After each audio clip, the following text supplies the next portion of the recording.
Hoje, nós acabamos com o terror. Hoje, nós descobrimos a história de Five Nights at Freddy's. Fala aí pessoal, meu nome é Gabriel e hoje, depois de muitos meses tentando descobrir a verdadeira história por trás desse jogo, nós finalmente conseguimos. Acabou, não tem mais nada. Nada de DLCs, mais nada de rumores sobre Five Nights at Freddy's 5 e o mais importante de tudo, mais nada de ventilador. Ele ainda me dá pesadelos. Um youtuber gringo chamado MatPat, bem conhecido na comunidade FNAF, fez uma live há uns meses atrás com alguns outros youtubers para tentar desvendar o mistério por trás de Five Nights at Freddy's. Mas o que aconteceu durante a live ninguém esperava. Scott Cawthon em pessoa começou a mandar mensagens a partir do website dele. Mensagens que seriam dicas potenciais que ajudariam a descobrir tudo. Dicas que ninguém tinha parado para notar. Mensagens como: o que é visto nas sombras é facilmente confundido com outras coisas na mente de uma criança. Ou, no pesadelo do Five Nights at Freddy's 4, por que a Toy Chica está sem seu bico? E finalmente, 4 jogos, uma história. Isso foi incrível! Finalmente, depois de 1 ano e meio dando palpites, sem nada pra se basear, sem saber se o que estava sendo teorizado era certo ou errado, nós finalmente conseguimos as palavras do homem que sabe todas as respostas. Scott Cawthon estava finalmente nos dando fatos concretos para nos ajudar. Mas, o que essas mensagens crípticas significavam? Na época que essas pistas foram dadas, elas levaram o pessoal do Reddit, da Steam e do YouTube a abandonar tudo que elas já tinham teorizado sobre a franquia. E se a gente estivesse vendo a história de uma maneira errada? Contando os dedos dos animatrônicos, calculando o salário mínimo da época em que o jogo se passa, ou até mesmo vendo o histórico de crimes do Purple Guy. Depois de todo esse tempo, tudo que a gente precisava era dar um passo para trás. E se tudo em Five Nights at Freddy's é só um sonho? Exatamente, uma teoria sobre sonhos. Uma teoria que diz que tudo o que aconteceu nos 4 jogos da franquia estava na mente da criança do Five Nights at Freddy's 4. Parece só um álibi, certo? Só uma desculpa clichê para fazer as coisas sem sentido fazerem sentido em uma história. Bem, talvez. E mesmo que você não ache possível, assista esse vídeo, porque eu achei as pistas que colocam um ponto final em todo esse ano e meio de especulação. De todas as pistas que o Scott deu naquele dia, provavelmente a mais importante foi essa. No pesadelo do Five Nights at Freddy's 4, por que a Toy Chica estaria sem seu bico? Que?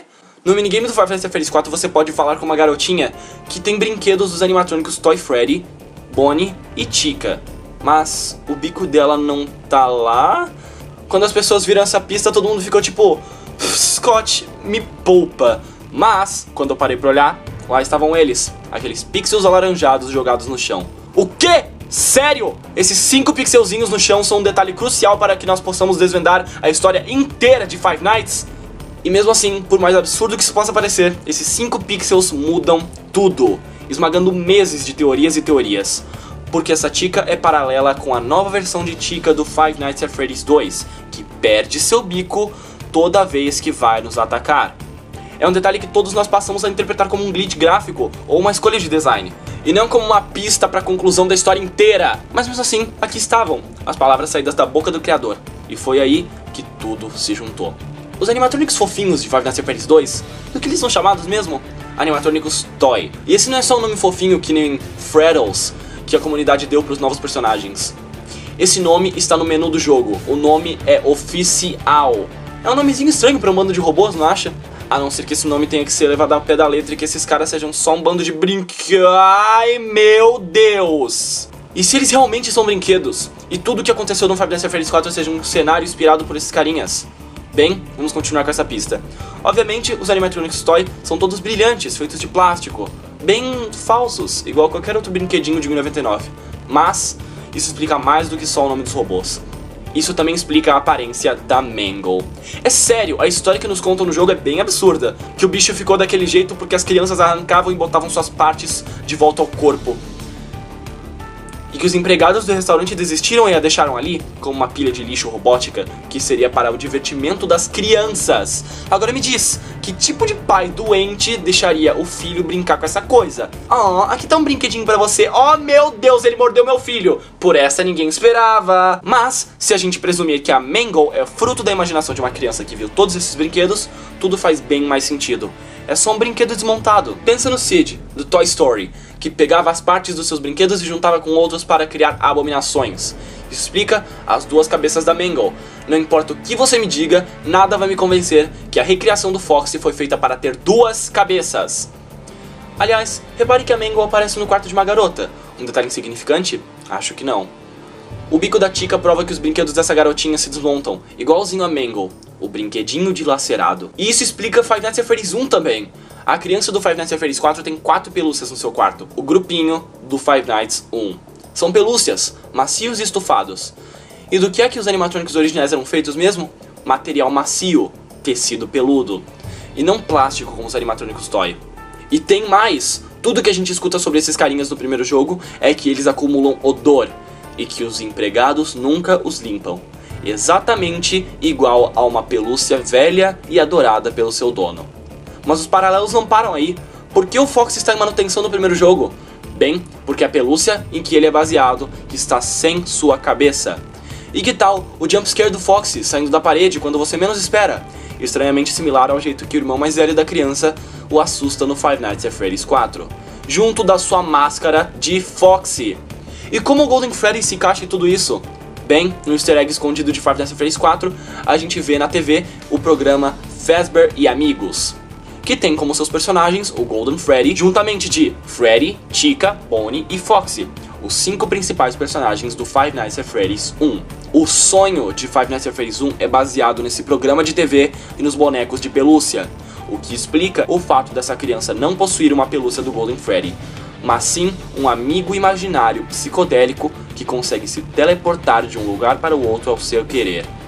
O que explica as habilidades que o Golden Freddy tem no primeiro e no segundo jogo, de aparecer do nada em sua frente sem nenhuma indicação. Na real, cada coisinha, cada detalhe e cada animatrônico podem ser explicados com essa teoria, tais como o telefone e o ventilador. Eles estão presentes no quarto do garoto do Five Nights at Freddy's 4, como brinquedos. O fato de que ninguém em um estado mental aceitável iria querer trabalhar naquele lugar? Sonho. Ser demitido por algo tão estúpido como odor? Só a imaginação de uma criança que não sabe nada sobre ser demitido. E que tal as coisas sem sentido que você tem que fazer em Five Nights at Freddy's 3 para acessar os minigames?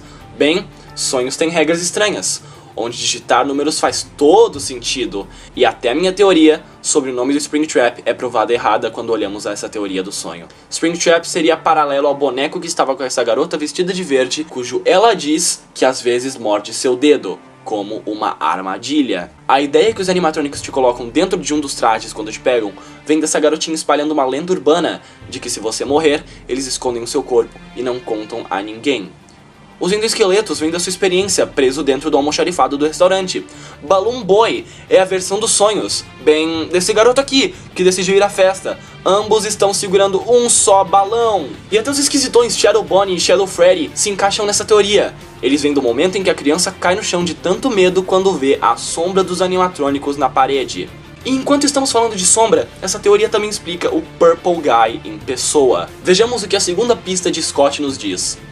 O que é visto nas sombras é facilmente confundido com outras coisas na mente de uma criança. Beleza, ele podia estar muito bem se referindo aos animatrônicos Shadow, que são literalmente sombras, mas é provável que ele esteja falando do Purple Guy, ajudando o empregado a colocar a sua fantasia.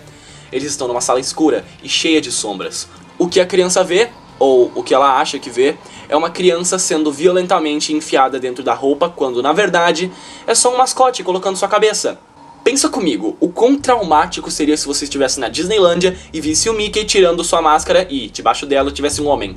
Isso explodiria tua mente! Mas nós sabemos que não há assassinato acontecendo ali. É só um empregado fazendo seu dever. Na real, é por isso que o Purple Guy é roxo. Em jogos do estilo Atari, as sombras não são representadas com preto, e sim com roxo. Isso explica por que as sombras que os animatrônicos fazem na parede quando estavam no palco, e até mesmo o Purple Guy tem uma cor tão extravagante. Agora, você está confuso? Eu também estava! Claramente, essa teoria nos dá respostas que estávamos procurando há um tempão, e ainda por cima respostas que fazem sentido. Mas mesmo assim, parecia que uma peça do quebra-cabeça estava faltando. Uma só coisinha que estava me incomodando. E essa coisinha era que tudo isso parecia uma resposta conveniente, mas não uma resposta intencional. Não parecia como algo que Scott havia planejado desde o começo. Tudo que eu precisava era daquele detalhezinho que ia juntar todas as peças. Mas então, enquanto eu escrevi esse script, eu finalmente entendi. A última peça do quebra-cabeças. A única evidência que ninguém pode negar e que, ao meu conhecimento, ninguém citou nesses meses todos de teorias. O detalhe que me convenceu de que essa teoria tem que ser verdade. Vocês estão prontos? Estão prontos para verem seu mundo virar de cabeça para baixo? Ouça o som que você escuta no final de todas as noites dos primeiros 3 jogos.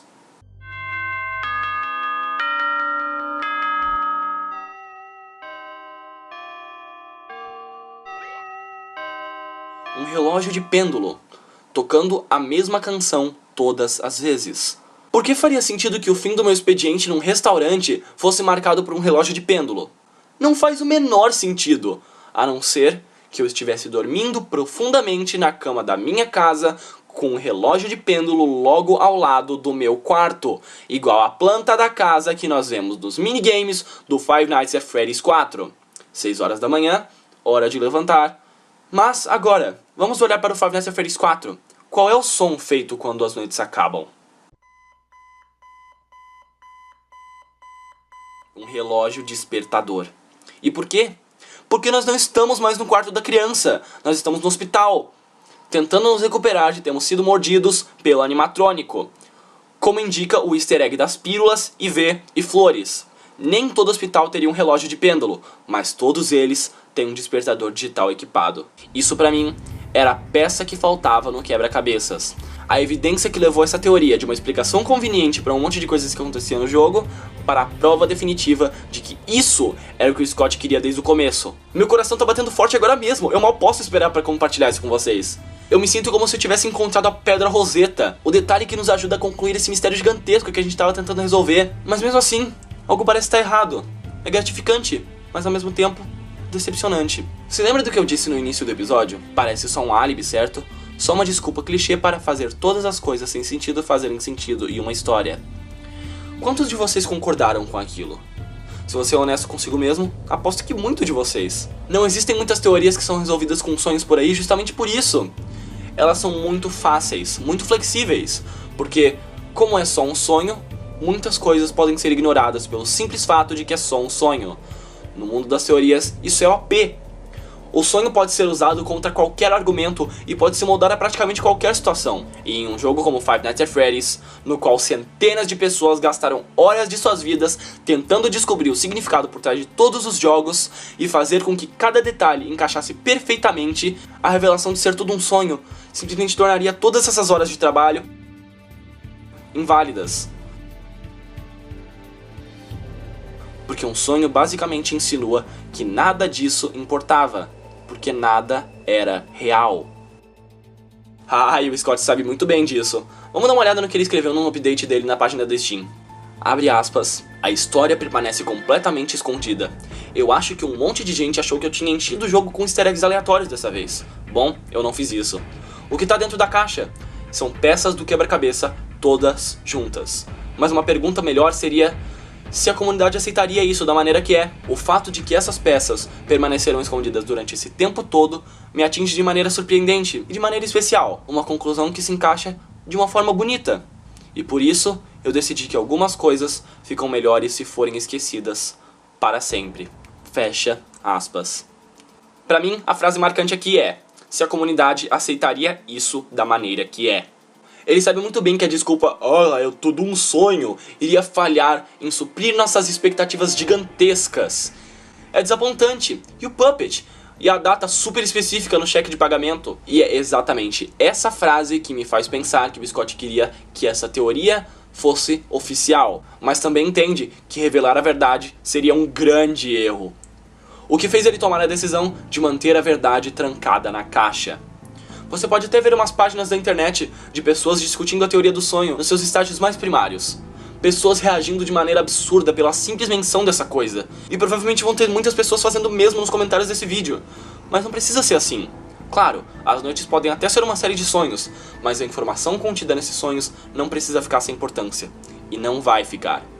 As lendas urbanas que essas crianças contam têm que ter alguma origem.